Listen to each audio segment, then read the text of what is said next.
തിരക്കിൻ്റെ ഇടയിൽ പെട്ടുപോയി ഗൈസ്. ഞങ്ങൾ നന്ദഗോവിന്ദം പൈസൻസിൻ്റെ പ്രോഗ്രാം കാണാൻ പോവുക ഗൈസ്.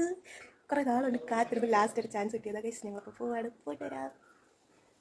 1:30 ആകുമ്പോൾ വീട്ടിൽ നിന്ന് ഇറങ്ങണമെന്നൊക്കെ പറഞ്ഞ് വീട്ടിൽ നിന്ന് ഇറങ്ങിയപ്പോഴത്തേക്കും 4:30 ന്യൂ ഇയർ കൂടെ ആയതുകൊണ്ട് തന്നെ അത്യാവശ്യം റോഡിലൊക്കെ നല്ല തിരക്കും ഉണ്ടായിരുന്നു. പ്രോഗ്രാം നടക്കണ ആ സൈഡിലോട്ടൊന്നും അടുക്കാൻ പറ്റൂല എന്നുള്ളത് നേരത്തെ അറിയാവുന്നതുകൊണ്ട് തന്നെ വടക്കേ നടയിലാട്ടോ വണ്ടി ഇടാൻ പോയത്. ഇല്ലാത്ത സ്ഥലം ഉണ്ടാക്കി കാറൊക്കെ അവിടെ കയറ്റിയിട്ടിട്ട് ഞങ്ങൾ അകത്തോട്ട് കയറി. അകത്ത് കയറിയപ്പോൾ തൊട്ട് ഏത് സൈഡിലോട്ട് നോക്കിയാലും 2 കിലോമീറ്റർ നീളമുള്ള ക്യൂ ആട്ടോ കാണുന്നത്. എന്തായാലും ക്യൂ നിന്ന് ക്ഷീണിക്കുമെന്ന് മനസ്സിലായതുകൊണ്ട് തന്നെ ഒരു ചായയൊക്കെ കുടിച്ചിട്ട് അങ്ങോട്ട് ആരോഗ്യം വെച്ച് പോവാമെന്ന് വിചാരിച്ചേ. ചായ കുടിയൊക്കെ കഴിഞ്ഞ് ഞങ്ങളെല്ലാം കൂടി നേരെ ക്യൂവിലോട്ട് അങ്ങ് കയറി. അവരെ ക്യൂവിൽ നിർത്തിയിട്ട് ഞാൻ പിന്നെ ദീപുവിനെയും തപ്പിപ്പോയേ. വയ്യാണ്ട് വീട്ടിൽ കിടന്ന് അവൾ പോലും വന്നു ഗൈസ് പ്രോഗ്രാം കാണാനായിട്ട്. ട്രിവാൻഡ്രം മുത്തം അവിടെ ഉണ്ടായിരുന്നുകൊണ്ട് തന്നെ അകത്തോട്ടൊന്നും കയറാൻ പറ്റിയില്ല കേട്ടോ. കുറച്ച് ലാഗ് അടുപ്പിച്ചെങ്കിലും അവരങ്ങോട്ട് പരിപാടി തുടങ്ങിയതിന് ശേഷം പിന്നെ ഈ തിരക്കൊന്നും ഒന്നും അല്ലായിരുന്നേ.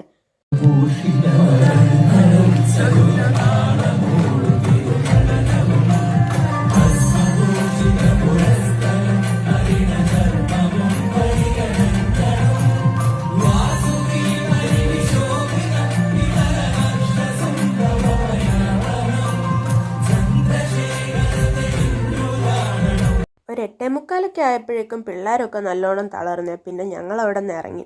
സ്ക്രീനിൽ കൂടെ മാത്രമേ കാണാൻ പറ്റുള്ളെങ്കിലും എനിക്ക് അവിടെ എത്തിപ്പെട്ടത് തന്നെ ഒരു സന്തോഷമായിരുന്നേ. ലേറ്റ് ആയതുകൊണ്ട് തന്നെ ഫുഡൊക്കെ കഴിച്ചിട്ടാട്ടോ വീട്ടിലോട്ട് പോയത്. വീട്ടിലെത്തി ഫോൺ എടുത്ത് നോക്കിയപ്പോഴാട്ടോ ദീപു ഏതോ ഒരു ഇൻസ്റ്റ പേജ് ഞാൻ വായി നോക്കിക്കൊണ്ടിരിക്കണം വീഡിയോ ഇട്ടത് സ്ക്രീൻഷോട്ട് എടുത്തയച്ചേ. അത് കണ്ടപ്പോൾ സമാധാനമായി. Bye guys.